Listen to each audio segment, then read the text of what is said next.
میرا نام ڈاکٹر طاہر فیروز خان ہے. میں کنسلٹنٹ سائیکیٹرسٹ ہوں. میری کوالیفیکیشن یہ MBBS ہوں. میں نے ڈپلوما ان سائیکولوجیکل میڈیسن کیا ہے اور میں نے پاکستان میں ٹاپ کیا تھا. 85% مارکس لیے تھے.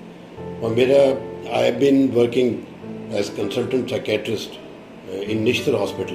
تو میرا 20 سالہ تجربہ ہے کہ نشتر ہاسپٹل میں سینئر رجسٹرار میں نے کام کیا ہے. اور اس کے علاوہ میں امریکن سائیکیٹرک ایسوسی ایشن کا ممبر ہوں. WHO fellow in community psychiatry. جو عام لوگوں کے امراض ہیں ان کو خصوصی طور پر میں ڈیل کرتا ہوں. اور میری اسپیشلٹی میں نہ صرف ذہنی امراض ہیں بلکہ چائلڈ سائیکیٹری، آرگینک سائیکیٹری جیسے ڈیمینشیا اور یہ راشا کے مریض ہیں، سیکسول ڈسفنکشنز، تو اس میں نے اسپیشلائز کیا ہے. اور میری لیے خوش قسمتی ہے کہ میں ایمان ہاسپٹل میں کام کرتا ہوں. اور یہاں کے جو حالات دیکھ کر مجھے یہ اندازہ ہوا ہے کہ یہ ایک صاف ستھرا اور ملتان کی نیڈ آف دی آر تھی کہ ایک اچھا ہاسپٹل جو بیسٹ فیسلٹی دے سکے، جہاں ڈاکٹرز بھی صحیح اپروپریٹ ڈگری والے، نالج والے، اسکلڈ. کہ دیکھیں نا، بات تو صرف یہ ہے کہ سائیکیٹرک النیسز ایسی ہیں کہ جس پر اس وقت سب سے زیادہ توجہ دینے کی ضرورت ہے. گورنمنٹ سیکٹر میں تو پیسے ہی نہیں ہیں، تو ایک پرائیویٹ سیکٹر میں یہ اوپننگ ہے. اور اس میں ہم ایک ریہیبلیٹیشن سینٹر بنا رہے ہیں جو ڈرگ ایڈکٹس کے لیے ہے، منشیات کے عادی لوگوں کے لیے. لیکن ہم اس کے ساتھ ساتھ سائیکیٹرک پیشنٹس جیسے خودکشی، جیسے آپ اخباروں میں آپ پڑھتے ہوں گے، اور آج کل کتنے یہ خطرناک حد تک رجحانات ہیں جو نوجوانوں میں ہیں، تو ہم ان ایریاز کو ایڈریس کریں گے. اور موجودہ حالات میں جہاں بے روزگاری، جہاں انصاف کی کمی، جہاں معاشرے میں تضادات زیادہ ہوں، تو وہاں ذہنی مسائل جنم لیتے ہیں. تو سوشل سیٹ اپ، مہنگائی اضطراب لوگوں میں ہے، فرسٹریشن ہے. اور سائیکیٹرک النیسز، WHO یہ کہتا ہے، ورلڈ ہیلتھ آرگنائزیشن، کہ 2030 میں سائیکیٹرک النیسز نمبر 1 ہوں گی.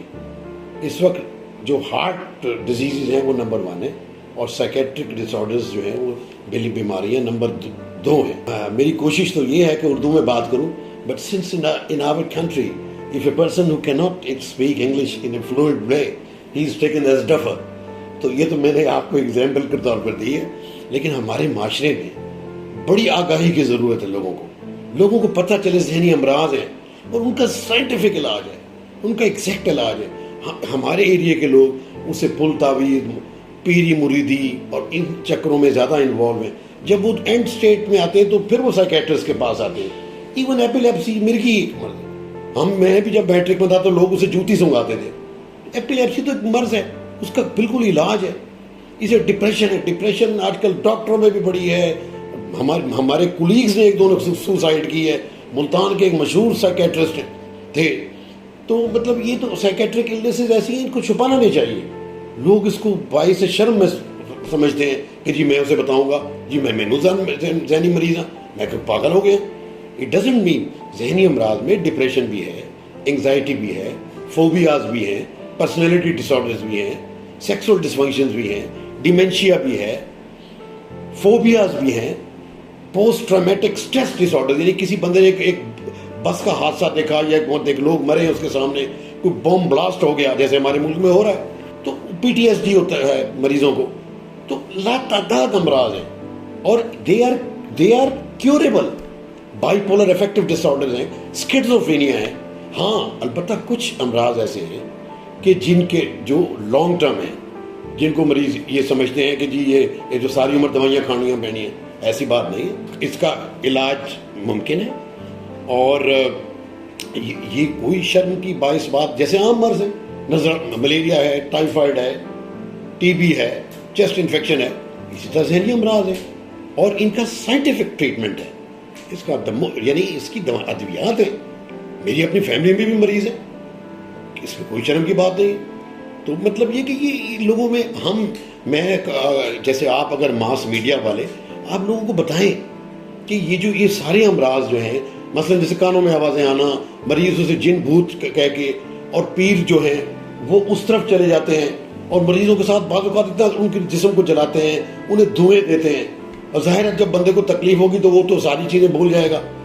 اسی طرح مرغی کا مرض ہے کہ اسے پھونکا مارتے تھے جی ہم ٹھیک تھی اور پھونکا مارے ہم دوران وہ رینڈم ہوتا ہے، کبھی 6 مہینے بعد ہو گیا تو وہ سمجھتے ہیں جی یہ تو پیر کی وجہ سے ایسا ہوا ہے. ایسا بالکل نہیں ہے، بلکہ اس کا ٹریٹمنٹ ہوتا ہے کہ 2 سال کے لیے فٹ فری بھی ہونا ضروری ہوتا ہے، پھر گریجولی دوائی آہستہ آہستہ کم ہوتی ہے. اسی ہر ذہنی مریض جو ہے وہ یہ نہ سمجھے کہ وہ پاگل ہے. پاگل ذہنی امراض کے لوگوں کو پاگل کہنا بھی ایک زیادتی ہے. یہ تو عام مرض ہے جن کا علاج ہے. اور بس میرا آپ سب سے یہی گزارش ہے کہ آپ لوگوں کو بتائیں کہ یہ ملتان میں ایک بہترین ادارہ کھل گیا ہے جہاں بہترین فیسلٹی سائیکیٹرک اویلیبل ہے اور اس سے وہ فائدہ اٹھائیں. اور مجھے امید ہے کہ عام آپ کی زبان میں میں نے جو پیغام دیا ہے وہ آپ لوگ سمجھ جائیں گے اور اس ادارے سے رابطہ کریں گے. شکریہ.